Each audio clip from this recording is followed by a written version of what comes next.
In a luxurious office, a millionaire hurt by life believed that he had already lost his own dignity and the will to feel anything forever.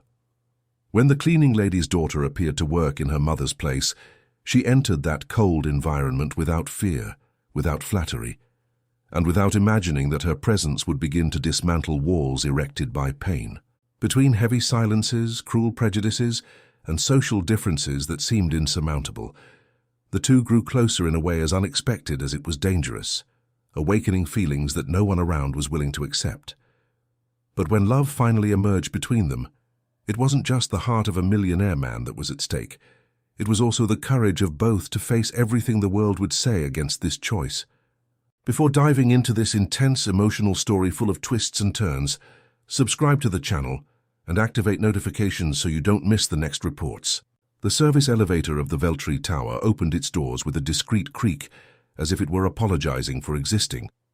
Mariana Souza entered holding the cleaning cart with both hands, her shoulders firm despite the weight, her eyes quickly scanning the 12th floor corridor like someone calculating distances before moving. It was Tuesday, 6:30 in the morning, and the city below still breathed at the slow pace of someone who hasn't truly woken up. She had. Mariana had woken up at 4:30, prepared the coffee, left a note for her mother, taken 2 buses and the subway, and arrived 20 minutes before her time because that was how she did everything, with enough anticipation to owe nothing to anyone. Her mother, Donna Cida, had worked at Veltri Technology for 8 years. She was an outsourced employee of the cleaning company contracted by the conglomerate, and in those 8 years, she had never missed a single day. Until the previous week, when the flu knocked her down in a way that left no choice.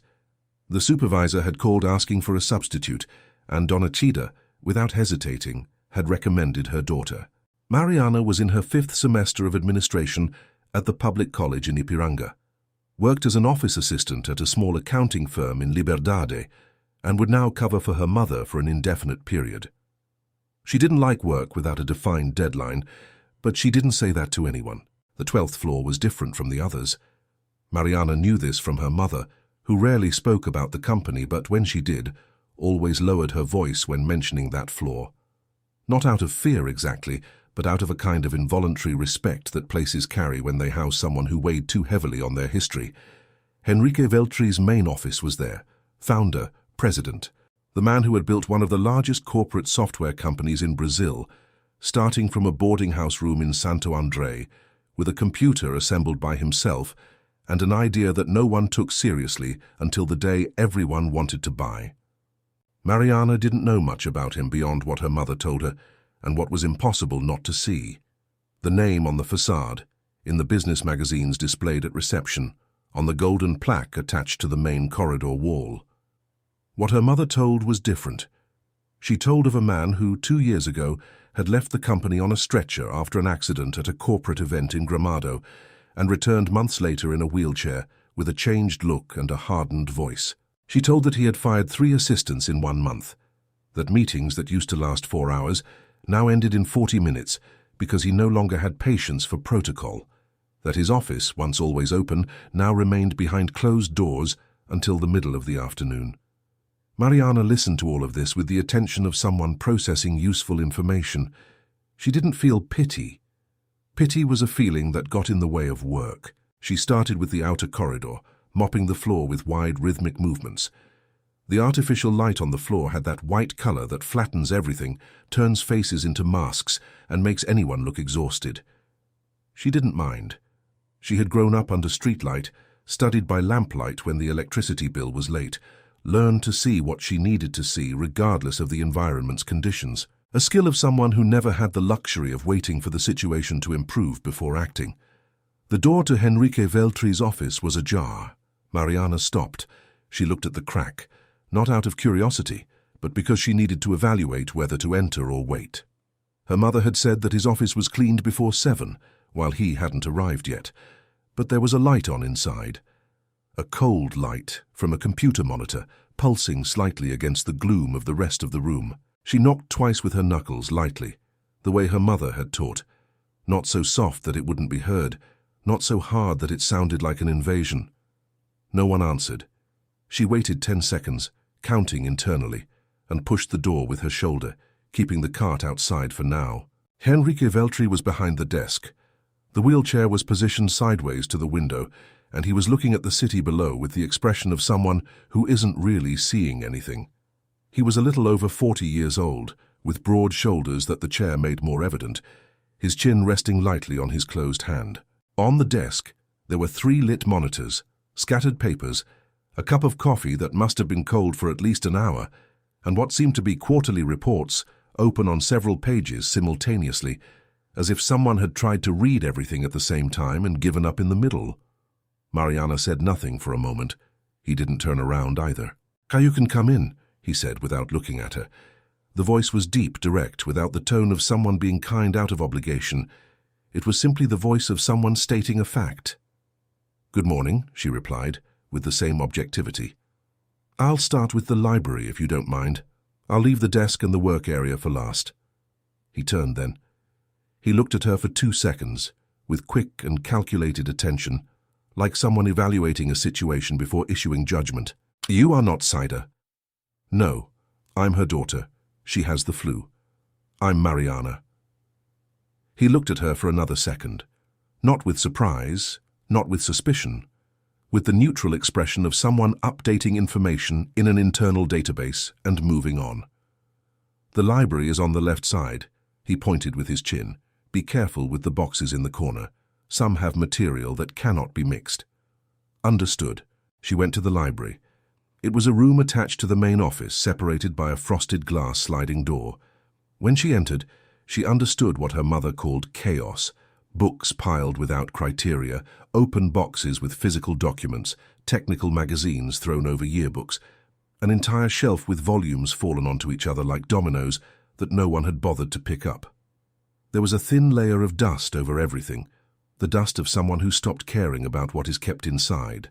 Mariana took her phone from her pocket, photographed the initial state of the room for reference, put the device away, and began to work. Without sighing, without commenting, without the slightest trace of judgment on her face. From the main office, without her noticing, Henrique Veltri observed her for a moment, before turning his eyes back to the reports. There was something in the way she moved that was different. He didn't know how to name it yet. Perhaps it was simply the absence of something he was used to feeling when someone entered that room. Pity disguised as respect, the gaze that slid to the chair before climbing back to the face, the excess of delicacy that transformed any interaction into a theater of condescension. She had done none of that. She had entered, said what she was going to do, and simply went to do it. At 7:20, when he finally poured himself the cold coffee and made a face before placing the cup back down, he heard the orderly sound of books being replaced on the shelves, a noise almost musical in the stillness of that floor. And for a reason he didn't bother to examine at that moment, that sound made the beginning of that Tuesday slightly less unbearable than the previous ones. Over the next 3 days, Mariana arrived at the same time, took the same bus and subway route, and entered the 12th floor with the same composure of someone who is in no one's debt. Henrique was almost always already there. She began to understand the rhythm of the place even before having a map. She learned that he hated unnecessary noise before 8 in the morning, but that after that, silence irritated him more than any noise. She learned that the cup of coffee was always left halfway and never finished, and that there were specific piles of paper on the desk that should not be touched under any circumstances, although there was no formal instruction about it. She discovered these things by observing, not by asking. On Thursday, she arrived at the library and found in the right corner 3 large boxes that were not there the day before. They contained trophies, plaques, framed photos, and corporate medals, awards from industry associations, honors from chambers of commerce, photos at international events with ministers and CEOs of global companies. The Henrique in these photos was standing, smiling with confidence, with the posture of someone who occupies the space he thinks he deserves. Mariana looked at the images for only a second, enough to register the contrast, and went back to work. She organized the remaining books, wiped the upper shelves with the extension pole, swept the corners with the fine bristle broom, and left without asking questions about the boxes. But before leaving, she positioned them so they were out of the way of the wheelchair without drawing attention to the gesture. On Friday, Henrique was on the phone when she entered. He was speaking loudly, his voice cutting, clearly irritated with someone on the other end of the line. She started with the adjacent corridor to give him space, but at a certain point she needed to enter the room to collect the trash. He looked at her and made a brief gesture with his hand. "You can come in. No need to wait for permission." It was the gesture of someone who treated her as part of the environment, not as a tolerated intruder. At the end of the call, he hung up with an expression that was weariness more than anger. "How long will your mother be away?" he asked without looking at her. "I don't know yet. The doctor said it depends on the condition." "Is she well?" Mariana stopped for a second. It was the first time in almost a week that someone on that floor had asked her about someone other than work. "She is improving. Thank you for asking." He nodded and returned to the document, but something in that exchange lingered in the air for longer than it should have. On Monday of the following week, Mariana arrived and found the boxes with the trophies and photos overturned, as if someone had opened everything on an impulse and had not had the patience or will to close them. One of the frames was on the floor, the glass intact, but the photo slightly crooked inside the frame. She picked it up carefully, repositioned the image and placed it upright on one of the side shelves. Then she went about reorganizing the rest with the same method she had used in the first week. Photograph, evaluate, act. At that moment, she heard Henrique enter the library. He said nothing when he saw her with the photo in her hand. He stood still at the entrance, looking at the state of the boxes. "I tidied up by accident," she said without affectation, returning the frame to its place. "If you prefer that I don't touch them, I won't." "No," he said, in a voice lower than usual. "You can organize them." She organized. He stayed there for a few minutes without speaking, looking at the photos while she worked. It was a silence different from the others she had already learned to identify in that office. This one had weight. It had the texture of something that had been still for too long and began to settle at the bottom, changing the consistency of everything around it. "That was me," he said suddenly, without anyone having asked anything. Mariana looked in the direction of his gaze, a large photo framed in dark wood of an event in São Paulo where Henrique appeared in the center of a group of executives, the only one who was truly laughing. Not the protocol laugh of someone who knows they are being photographed and calibrates their expression for the camera, but that of someone who genuinely believes that moment is just one more in an infinite series of good moments. The laugh of someone who has not yet learned that life charges for excess certainty. "It still is," she said, with simplicity, without romanticism, without intention to comfort. Just as an objective observation, the same way she would say the floor is clean or that the shelf was organized. He looked at her with an expression she couldn't immediately classify. It was something between surprise and skepticism, as if the answer had arrived from an angle he hadn't calculated in the mental map he had built of that interaction. She finished the tidying, left the library in order and went away without adding anything else to what she had said. Only later, already on the subway back to Ipiranga, squeezed between peak-hour passengers with her bag on her lap and her college notebook open but unread, did Mariana realize that that sentence had come out of her without planning, and that it was true, that she really believed in it. Not as a way to cheer him up, not as polite kindness to make the situation less dense, but because she had looked at the photos and seen a man who still existed, only reorganized by circumstance, like the books in the library that she herself had put back in the places where they made sense. There was something uncomfortable about this perception, and she didn't like feeling she couldn't catalogue clearly. On Thursday, upon entering the office, she noticed that the small plant had been moved. It was now on the windowsill that caught the morning sun, the clay pot under the direct light she herself had suggested days before in a quick comment during coffee. The soil was moist. The lower edges of the leaves, which had begun to yellow, still showed the sign of previous neglect, but the dark green of the rest already had another shine, the shine of something that had begun to be cared for. It was the only living thing in that entire office of glass, metal and paper. And that morning, in some way that Mariana preferred not to examine too carefully, it seemed like the clearest sign that something had begun to change on that floor. even if it was still too early to know what it was or where it would lead. While pushing the cart back to the corridor, Mariana noticed that Ingrid, one of the senior analysts who usually arrived early, was observing her from the meeting room with a gaze that was not curiosity, but evaluation. It was the type of gaze that tried to discover what a person was doing in a place where, according to some unwritten logic, she shouldn't be too comfortable. Mariana returned the gaze for a second, calmly, without arrogance, and followed her path. She knew that look. She had already received it at college, at the accounting office in Liberdade, on the crowded buses on the way to work. It was the gaze of someone who still believed that physical space determined to whom belonged the right to occupy it with dignity. She had disagreed with that for a long time in silence, with the daily acts of someone who simply keeps doing what needs to be done, regardless of who is watching. The crisis came on a Wednesday in October, in the early afternoon. Mariana was finishing the outer corridor when she heard the noise coming from the office. Not a loud noise, but the specific type of sound objects make when they are knocked down by someone who doesn't care about the result. She stopped. She waited. The silence that came after was even denser than the noise had been. She went to the office door. It was closed, but not locked. She knocked twice, the same way as always. No answer. She opened it. The office was in a disorder that was not the usual disorder of reports and documents scattered about. It was something else.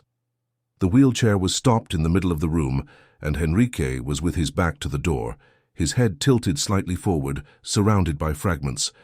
Part of an acrylic plaque was on the floor. 2 frames had been torn from the wall and thrown against the desk, one of them with the glass broken. A metal trophy was at the edge of the rug, far from where it should be. Mariana entered without making a noise. She looked at the state of the room, then at him. "Can I pick up the shards?" she asked, with the same voice as always. Henrique turned around. His gaze had something she hadn't seen before. It wasn't anger, although anger had clearly passed through there.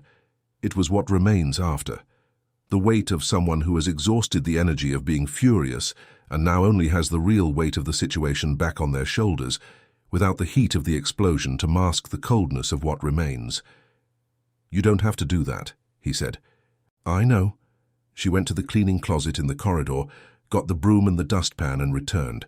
"But glass on the floor is a danger." He kept watching while she swept carefully, gathering the fragments in the pan. She didn't comment on the state of the room. She didn't ask what had happened. She didn't make any gesture of commiseration. She just worked with the same efficiency as always, but at a slightly slower pace, like someone who understands that speed is not what that moment needs. "I have a meeting in 40 minutes, he said after a while. "I know, I saw it on the bulletin board in the corridor." She collected the last shards and dumped everything in the trash. "There's time." He was quiet for another moment. Then, with a voice that was lower and less controlled than usual, "Today makes 2 years since the accident." Mariana stopped, not out of shock, but with the attention of someone who has just received information that requires careful handling. "I understand," she said simply. "I don't think you understand." "Probably not." She went to the window, picked up the frame that had fallen on the sill, and checked that the glass was intact. "But I don't need to understand to know that 2 years is too long to keep this alone in a closed room." He looked at her with an expression she could only describe internally as disarmed. As if that sentence had hit a point he had surrounded with wire on the inside, and she hadn't tried to break through the wire. She had just pointed out that the wire existed. "My former partner left the company 6 months after the accident," he said, after a long pause. "She said I had changed too much to continue being the partner she needed." Was she right? The question came out naturally without judgment, as if it were a strategic question about a report. He didn't answer immediately. He kept looking at the city outside, at the October sky that threatened rain over Avenida Paulista. "Yes," he said finally. "I had changed, but not in the way she thought. She thought I had weakened." A pause. "I had become furious." Mariana nodded slightly, saying nothing. There was a big difference between weakening and becoming furious, and she knew about both. She knew the fury that comes from feeling betrayed by one's own life, from having built something with one's hands and seeing the foundation give way without warning. She had felt smaller versions of that, when her father had disappeared without a goodbye, when the college scholarship almost didn't happen due to a bureaucratic error, when the accounting contract had not been renewed, and she had needed to start over once again. Fury was not weakness. It was the fuel that still remained when the rest had been exhausted. "What happened?" she asked. "In the accident, I mean. If you don't want to talk, you don't have to." He was silent for a long enough time that she thought he had chosen not to answer. But then, a company celebration event in Gramado, riding a bicycle down one of the mountain trails. A tire, a stone, a fraction of a second. He paused. The kind of thing you never imagine will happen to you because you've spent your whole life thinking you know how life works. And now? Now I know I don't know. That is more honest than most people manage to be. He looked at her again, this time for a longer moment, with something different in his gaze. Not evaluation, not skepticism. She couldn't name it immediately, but there was something there that seemed, for the first time since she had started working on that floor, like genuine recognition. The meeting started 42 minutes later. Mariana had already left the office and was in the corridor when the directors arrived. One of them, the financial director, looked at her sideways as he passed, with the type of expression that doesn't bother to disguise itself because the one emitting it doesn't think they need to. She returned the gaze with her usual calm and continued her work. That afternoon, back home on the crowded subway, Mariana kept looking at the advertisements pasted on the ceiling of the car without really reading them. She was thinking about Henrique's voice when he said he had become furious, not weakened. And she was thinking about what she had felt hearing that. Not pity, not excessive admiration, something closer to recognition. The discreet recognition of someone who sees in another person a different version of the same stubbornness that inhabits their own chest. She didn't like recognition that came accompanied by complications. And that one, she already knew, would. The difference between the two worlds had been clearly set since the first day. The service elevator and the main elevator, the back entrance and the glass-enclosed reception, the address in Ipiranga and the address in Consolação, where Henrique's residential building was located, whose name she had accidentally read in correspondence that was on the desk, and that was none of her business. These distances were not just geographical. They were the backbone of a story she had learned to read clearly from very early on. Stories like that rarely ended in simple ways. She knew that. And yet, in the silence of that moving subway, she couldn't prevent the memory of that look of recognition, that specific moment when he had truly seen her, from staying longer than it should in the center of her thoughts. November arrived with that specific São Paulo humidity that is neither hot nor cold, but a weight suspended in the air that sticks to the skin and makes everything slightly more difficult than it already is. Mariana arrived on the 12th floor on a Monday, with her hair damp from a fine rain because her umbrella had a hole the day before, and she hadn't bought another one yet. It was the type of detail most people wouldn't notice, but Henrique noticed. "Is it raining out there?" he asked, without looking up from the reports. "Drizzle, it's already stopped." He looked up then, observed her hair, said nothing more. But 10 minutes later, when she returned from the library to collect the cleaning supplies, there was a small towel folded on the corner of the desk. There was no instruction, just the towel. Mariana stood looking at it for a second. Then she took it, dried her hair quickly and returned it folded to the edge of the desk. Neither of them mentioned the episode. That was how they had come to function during those weeks, with a language composed of minimal gestures and calibrated silences, without the excess of words that usually spoils things when two direct temperaments try to get closer. She had learned that he hated questions about his health, about the chair, about how he was dealing with anything he hadn't mentioned first. She had learned that he read better than he listened, and that he preferred ideas to opinions. She had learned that when he was in pain, which happened frequently because of muscular complications she never asked about, but that he had mentioned once by accident, he became shorter in his answers and longer in his looks. And he had learned things about her too, although she hadn't noticed at first. He learned that she didn't like her materials being touched without warning, that she took coffee without sugar, but that she put 3 sugars in her tea, that when she was worried about something at college, she carried her open notebook through the corridor, as if she needed to have the problem nearby so as not to lose sight of it. One Wednesday afternoon, he asked, "What are you studying?" She was arranging the books in the library. She stopped, looked at him. He was at the entrance of the frosted glass door, his arms crossed over his lap, with the expression of someone asking a genuine question. "Administration. 5th semester." "Why administration?" "Because I want to open a company." He raised an eyebrow slightly. "What kind of company?" "Process consulting for small businesses." The problem with small companies isn't a lack of ideas, it's a lack of organization.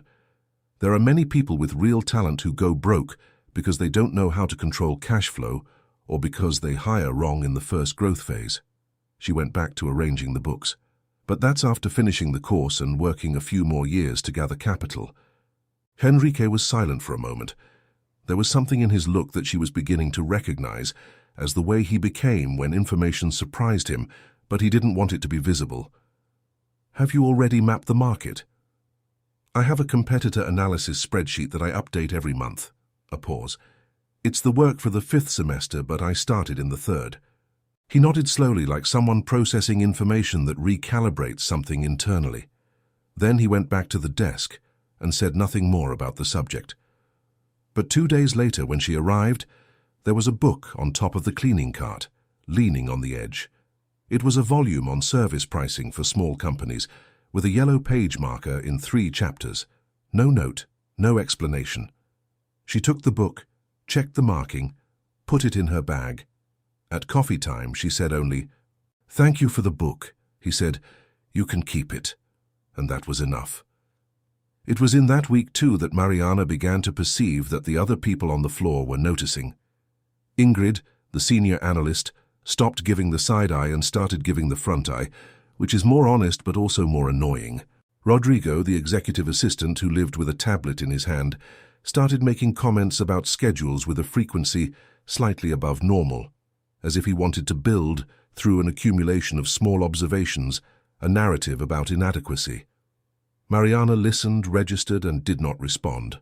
Not because she didn't know what to answer, but because answering would give the comment a weight it didn't deserve. What she didn't expect was that, on Thursday of that same week, the supervisor of the cleaning company would call her for a conversation. She was a practical woman, without malice, but who had received an indirect complaint via the HR department. There was nothing formal, no specific accusation, just a concern about professional boundaries in dealing with the company president. Mariana listened to everything with attention, without interrupting. "I am doing my job," she said when the supervisor finished. "I know, but sometimes the way you do the work can be misinterpreted." Mariana stood looking at her for a moment. "Who complained?" The supervisor didn't answer directly, but the look was enough. Mariana left that conversation with the same face as always. Inside, there was a kind of new weight, not exactly anger, but the clear awareness that that space had begun to be contested in ways she hadn't chosen and that didn't depend on her will. It was the type of situation she had learned to recognize, when the problem is not what you do, but what people decide to see in what you do. And that when that starts, it rarely stops on its own. The next morning she arrived at the usual time and did the work in the usual way, but while cleaning the outer corridor, she heard voices in the meeting room. She couldn't distinguish the content, but she recognized the timbres. Rodrigo, Ingrid, and a voice she didn't identify immediately but later realized belonged to Mauricio Tavares, one of the executive directors. They were talking in low tones, but with an urgency that leaked through the cracks of the closed door. She didn't try to listen. She just registered the texture of that moment and moved on, because moving on was the thing she had learned to do before learning anything else. But that afternoon, sitting on the subway bench with the pricing book open on her knee, she knew clearly that something had entered a new phase in that office, and that this phase was going to demand more from her than efficiency and composure. It was going to demand a choice she wasn't ready to name yet, but that was already taking shape, slow and inevitable, like water that finally finds its way between the stones. What she didn't know was that, At the same time she was processing that weight in the subway car, Henrique Veltri was alone in the dark office after everyone else had left, looking at the plant on the windowsill. The leaves had completely recovered their shine. The green was intense, healthy, of something that had returned to growth after almost being lost. He stood looking for a time without counting, and then, for the first time in a long time, without any camera or executive or meeting observing him, he allowed a thought completely alien to any report or strategy to occupy the center of his attention. That there was something in that woman he hadn't found in any of the dozens of people who had passed through that office in the last 2 years, and that he was no longer able to pretend he didn't know what that something was. Mariana knew that something had changed in the week, that Henrique cancelled a board meeting at 11 in the morning to stay in the office. She was in the library when she heard the secretary communicate the cancellation by phone, with that tone of someone transmitting an order without understanding the reason for it. Then she heard the footsteps of the directors leaving, the murmur of voices that contained something that wasn't exactly dissatisfaction, but was a close relative of it. And then the silence that remained after was different. Not the empty silence of a floor that emptied, but the full silence of someone who stayed and chose to stay. She continued her work without commenting. But when she passed the office with the cart, the door was open and Henrique was at the window, sideways, looking at the city with his chin resting on his hand, as on the first day she had entered. Only now there was something in the way he occupied that space that was different from the first day, less rigid, less like armor. "Can I come in?" she asked.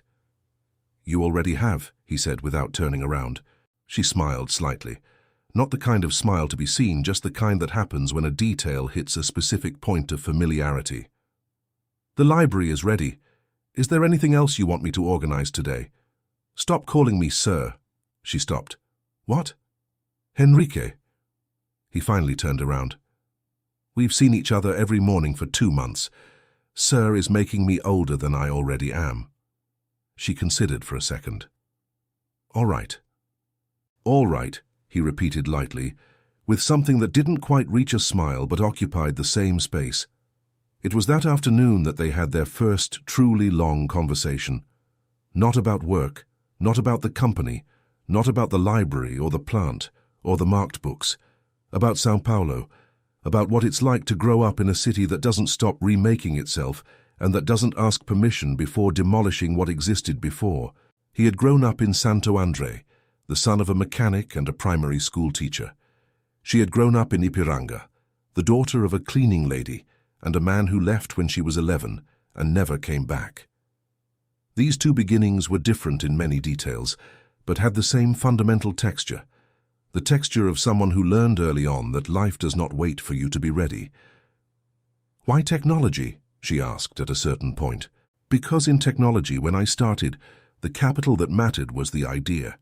Not the surname, not the address, not who your father was." He looked at the window. "At least that's what I believed. And now? Now I know that capital always ends up weighing, but I went far enough before discovering that." She nodded her head. There was something true in that which resonated with what she had learned in college and outside of it, that merit exists, but rarely works alone, and that the rules of the game were never designed to be fair to everyone from the start. "You're going to make it," he said, suddenly, without her having said anything that asked for that sentence. She looked at him. "What?" "The consulting, you're going to make it." He said this with the same security with which he must have signed strategic documents, not as effective encouragement, but as the evaluation of someone who analyzed the profile and reached a conclusion. "You already think like someone who is going to make it. Most people think like someone who is trying." Mariana stood looking at him for a moment.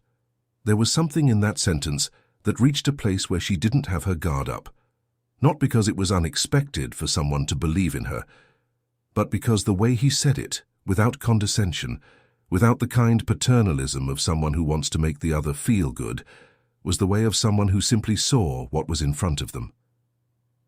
"Thank you," she said, and it was the only thing she said. He nodded and turned his eyes back to the reports. She took the cart and left. The next day, Rodrigo approached her in the corridor.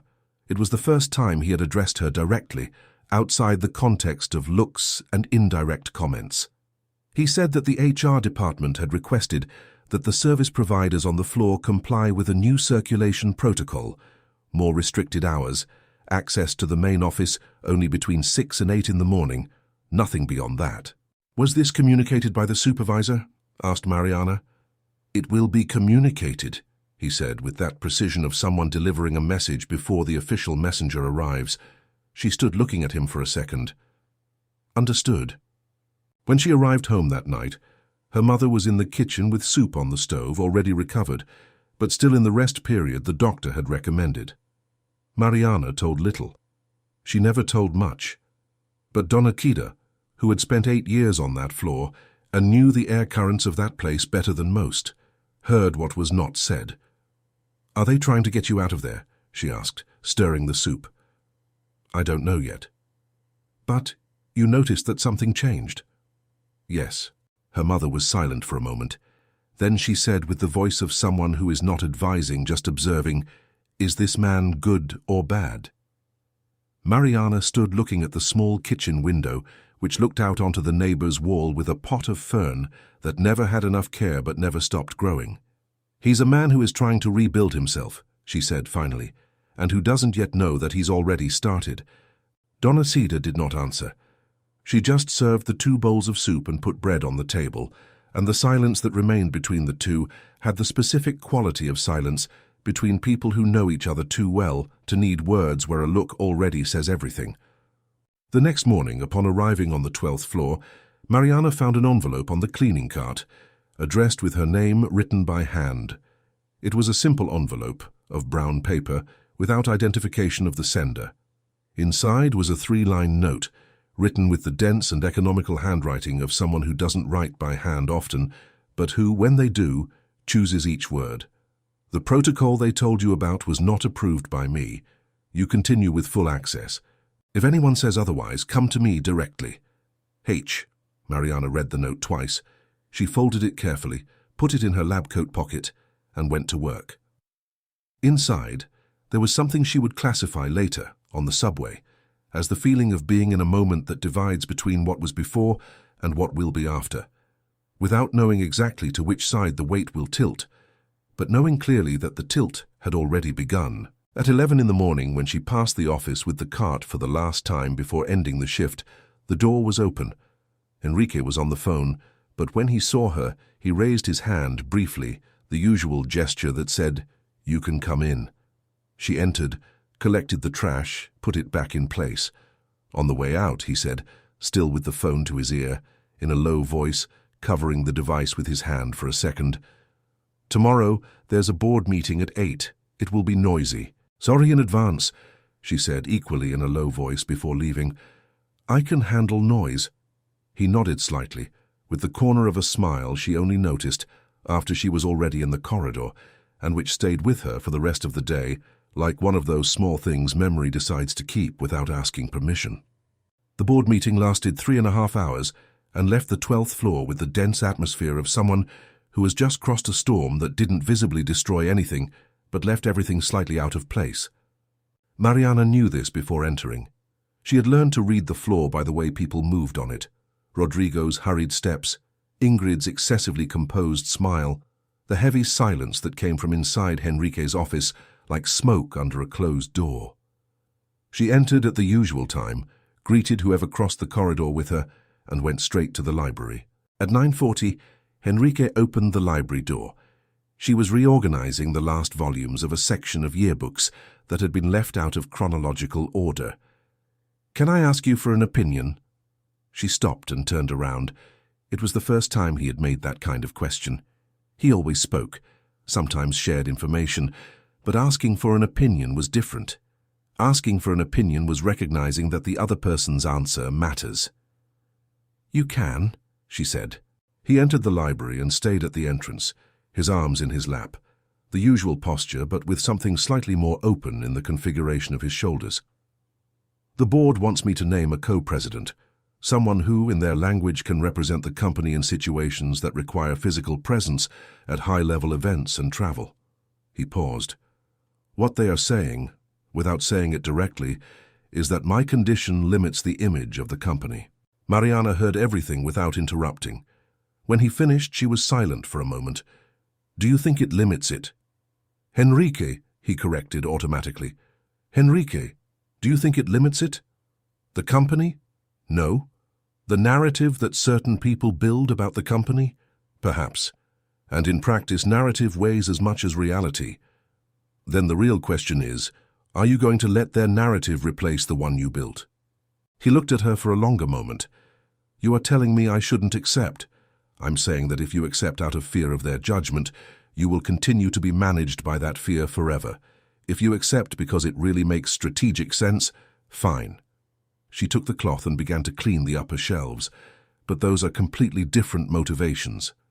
The silence that followed had a thoughtful quality. "You should be in that room," he said eventually. "I was in the library." He almost laughed.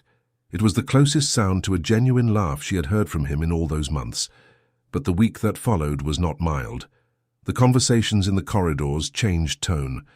Mariana heard fragments she didn't try to hear, references to her presence on that floor with a register that mixed speculation with evaluation of intentions. Words like convenience and opportunity used in contexts that were not about business. She knew what was happening. There was a specific vocabulary people used when they didn't want to say directly what they were thinking, and she had learned that vocabulary long before entering that building. On Thursday, Mauricio Tavares, the executive director whose presence in the meeting room she had registered weeks before, asked her to wait in the corridor before entering the floor. He said the president was in a meeting and that they would need total privacy in the space that morning. Mariana waited in the corridor for 40 minutes, then was informed that she could do the work the next day. She thanked him and left. That afternoon, upon arriving home, she found a message from the supervisor. There would be a new redistribution of shifts. She would be relocated to another floor starting the following week, while the situation on the 12th was evaluated. The message said nothing more. It didn't need to. Mariana stood looking at the message for a moment. Then she called the supervisor, who answered with that tone of someone who is uncomfortable with what they have to say, but who is going to say it anyway. There was a request from the HR department. "There is nothing formal against you, Mariana. It's important that you understand that. But there is a concern that the proximity to the president could create an inappropriate work environment for everyone." "Who made the request?" "I cannot inform you." "I understand." A pause. "When does the relocation start?" "Monday." She hung up. She stayed in the kitchen for a while, looking at the neighbor's fern that appeared in the small window. Her mother was in the bedroom, resting. There was no noise in the apartment besides the traffic below and the fan in the corridor. She didn't cry. She didn't feel anger, at least not immediately. What she felt first was something colder than anger. The absolute clarity that she had entered a space where the rules were written without counting on the possibility of her, and that the best thing she could do was not to delude herself about it, that the plant had grown, that the books were in order, that there was a folded note in her lab coat pocket with 3 lines that said more than most people said in years, and that none of that changed the distance between the service elevator and the main elevator. On Friday, she went to work on the 12th floor for the last time before the relocation. She arrived on time, did the complete route, organized the library, swept the corridor, collected the trash. Henrique was there, as always. He looked at her throughout the morning with that attention that had become familiar, but there was something different in that look that morning, a question he hadn't asked yet, or an answer he was delaying.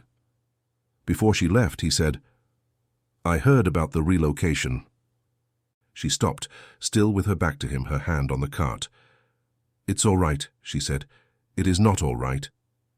She turned around.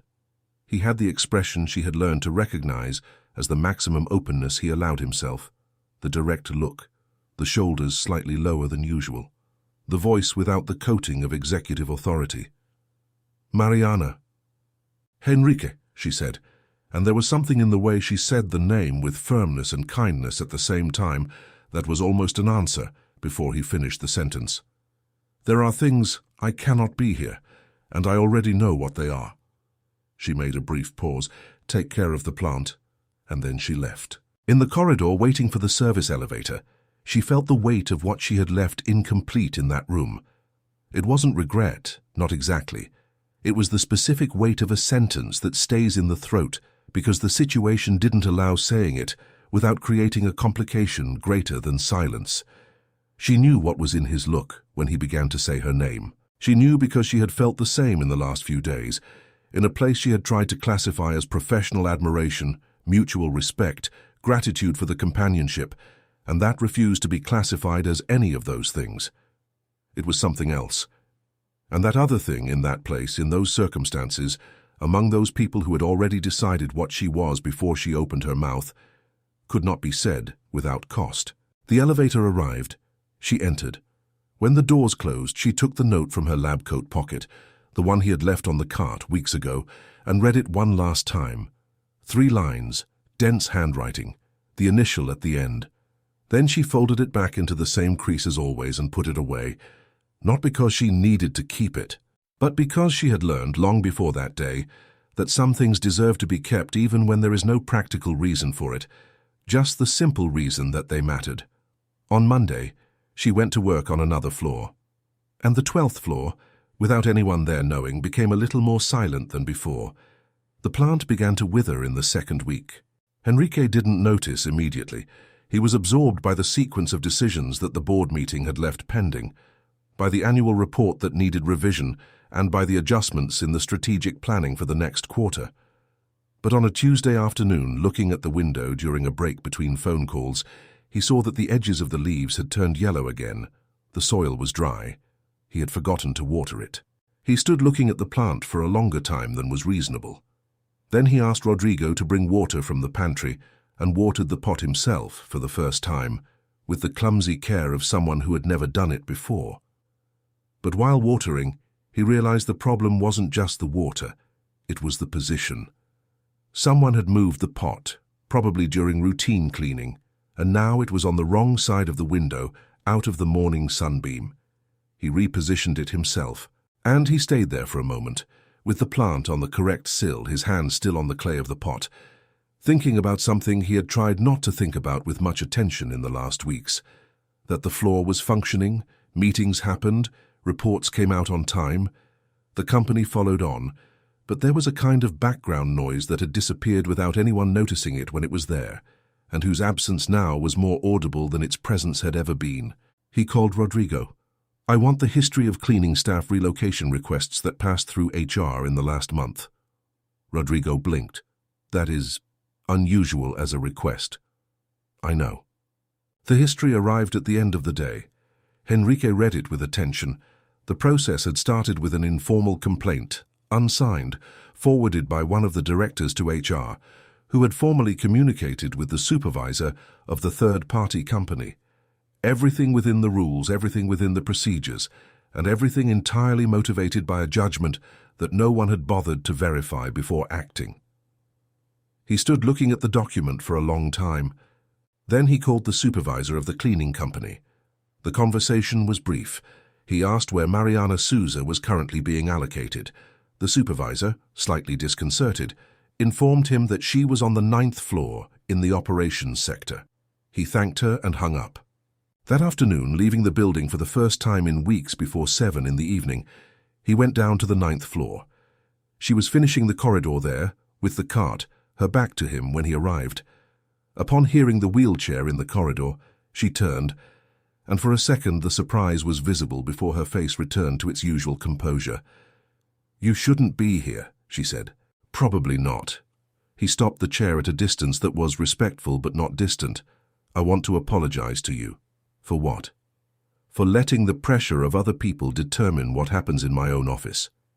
He spoke with the directness of someone who doesn't like beating around the bush, but with a different quality in his tone, less executive, more human. "You did nothing wrong. On the contrary." She stood looking at him for a moment, with that attention that wasn't judgment, but that weighed each word before deciding what to do with it. "I have already been relocated. The process was followed.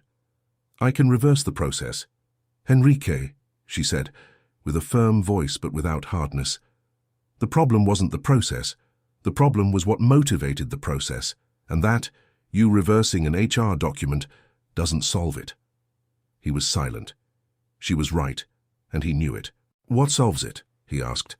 And there was something in that question that was different from the questions he usually asked.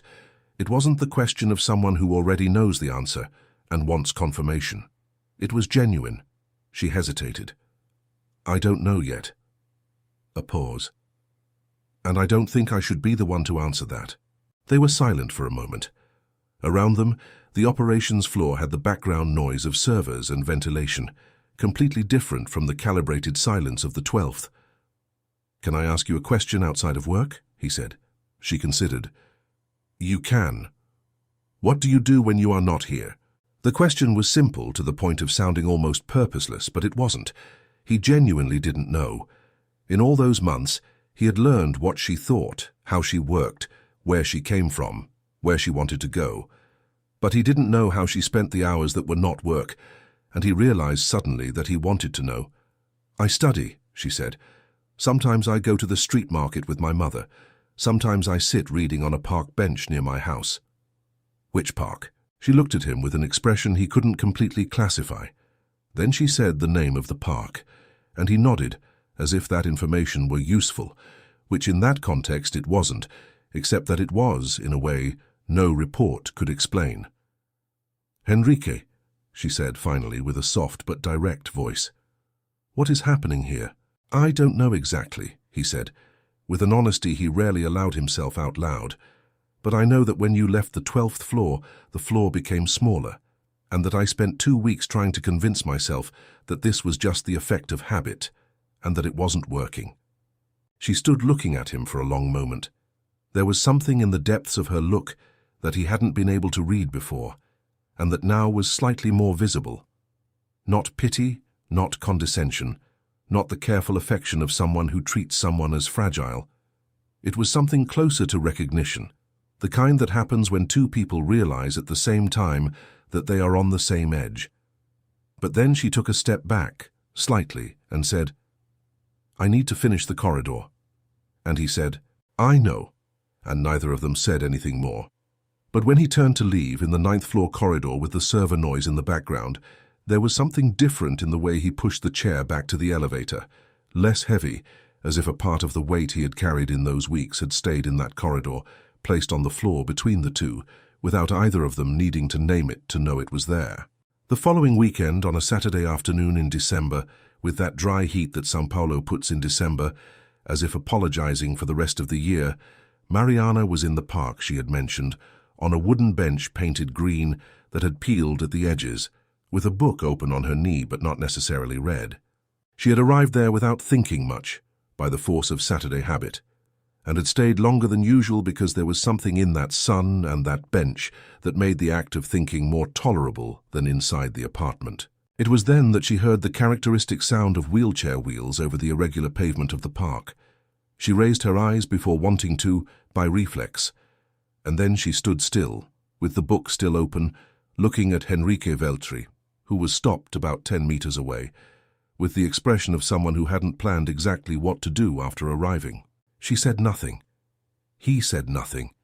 For an entire moment, the park around them continued with its own noises of distant children and birds and wind, as if the world hadn't realized that two people there were on the edge of a turning point that admitted no retreat. He went to the bench. He stopped the chair beside it and stayed there, facing the park, his arms in his lap. She closed the book. You came here on purpose, she said. Yes. Why? He was silent for a moment, looking at the park trees that were old enough to have roots that broke the pavement around them. Then, because I spent the whole weekend in a large and silent house, thinking about what I was going to say when I got here, and I couldn't write anything that didn't sound like a speech. She looked at him. There was something in the honesty of that sentence that made any calculated response inadequate. Then speak without a speech. I fell in love with you, he said directly, without preamble, without the executive armor that protected almost everything he said. Just the sentence, clean, in the middle of Saturday. And I know it's complicated, and I know everything exists that exists between the two worlds where we come from, and I know people have already decided what they think about it before either of us says anything. But I've already spent 2 years pretending that the things that matter don't matter, and I don't want to spend any more time doing that. The silence that followed was the type that has weight and temperature. Mariana stood looking at him.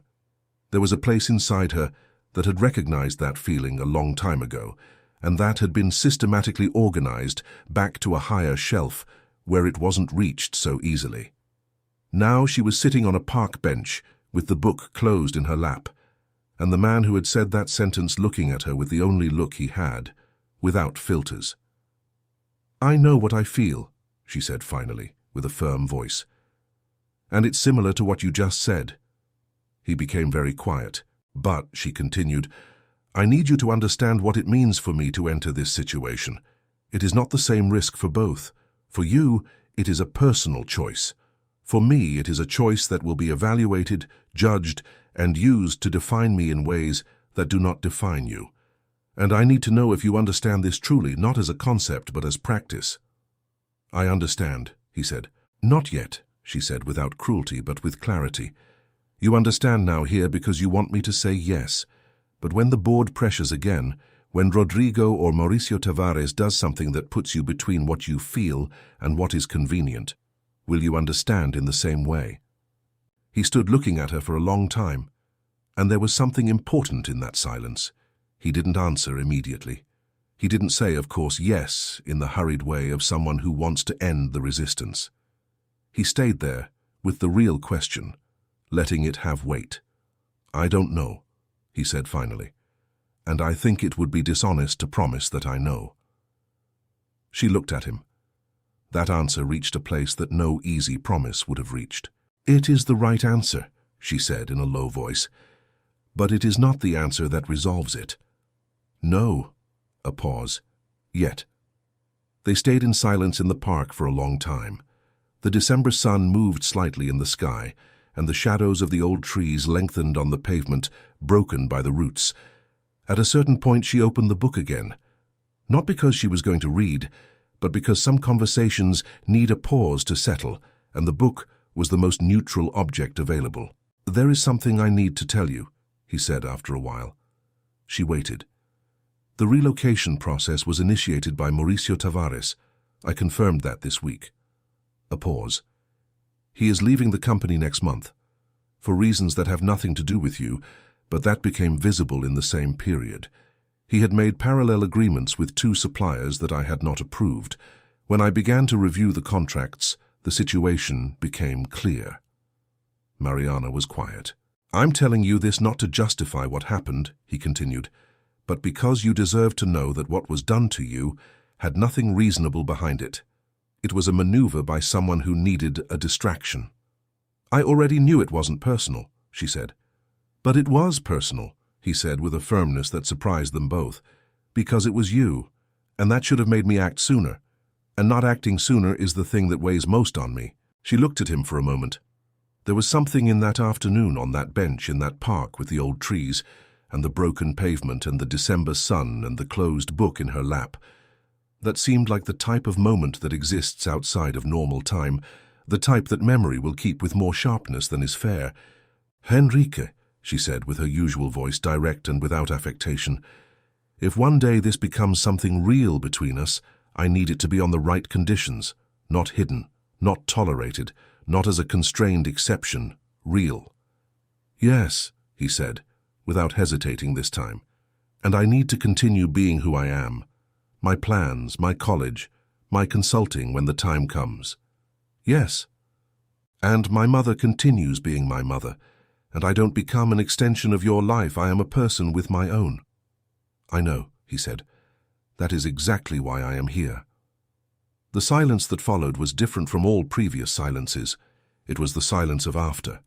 What comes when the necessary words have been said and what remains is simply being in the same space without needing to fill it. She didn't say yes that Saturday. She didn't say no. She said she needed time to understand what was right, and he said there was time, and that was enough for that day. But when she got up to leave, with the book under her arm, and took a few steps along the irregular pavement, she turned and said, "The plant will need more water at this time of year. The heat dries out the soil faster." And he said, "I know. I've already corrected it." And she nodded slightly, with the corner of something that was almost a smile, and went away along the park trail that lost itself among the trees. And Henrique Veltri stayed there, on the green wooden bench with the paint peeling at the edges, looking at the space where she had been, with the feeling of someone who had just realized that the weight he had carried for 2 years had not gone away, but had begun, finally, to be part of something larger than himself. The following week, Henrique called a meeting with the board, not to discuss the appointment of a co-president, to communicate with the cutting precision of someone who knows every clause of every contract he signed, that the company had been built on a set of values that did not include the evaluation of leadership capacity based on the physical mobility of the leader, and that any board member who could not align their judgment with those values was welcome to discuss their position in the company. The meeting lasted 40 minutes. No one asked for the appointment of the co-president again. Mariana knew this from her mother, who knew from the supervisor, who knew from one of the receptionists on the floor. It was the type of information that circulates through channels that do not exist in the organizational chart, but that function with an efficiency that often exceeds the official ones. She heard the story while having coffee with her mother on a Monday morning, before leaving for college. She said nothing other than nodding. But Donna Cida, who had spent 8 years in that building reading what was not said, saw in her daughter's face a specific thing she had only seen there once before. The expression of someone who still doesn't know what to do, but who already knows that what they are going to do matters. 3 months later, Veltri Tower woke up on a March morning with news that traveled through every floor even before the first meeting of the day.